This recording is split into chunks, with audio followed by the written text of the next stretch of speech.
সবাইকে টাটা দিয়ে আমরা বেরিয়ে যাই। তখন বিকেলবেলা মনে হয় 5:30টার সময় আমরা বেরিয়েছিলাম, কারণ রাত আমাদের 9:55 ট্রেন ছিল। আর এবার ট্রিপে আমার সাথে সাথীও যাচ্ছে।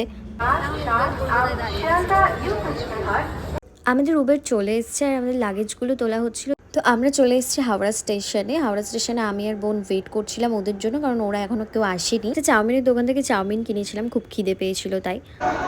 আমরা ফাইনালি খুঁজে পেয়েছি, ওকে খুঁজে পাচ্ছিলাম না। আমাদের 3-4 জনের কপালে একটু বাজে জায়গায় সিট পড়েছিল, সেটা হচ্ছে বাথরুমের পাশে। আর অনিদিক থেকে তো আমরা টোটালি আলাদা ছিলাম, ওই জন্য অনিরা চলে যাচ্ছে। আমরা এদের থেকে টোটালি আলাদা ছিলাম। এরা কি সুন্দর এখানে এনজয় করছে, ইউনো খেলছে, আর আমরা খুব মিস করছিলাম এদেরকে, তাই চলে এসেছিলাম আড্ডা মারতে। কেমন রান্না? হেভি হয়েছে।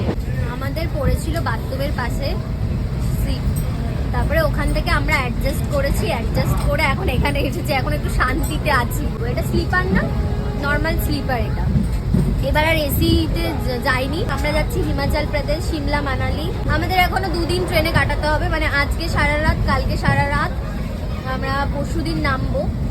আমার মেন প্রবলেম হচ্ছে ওয়াশরুম নেই, ওয়াশরুম। বাস।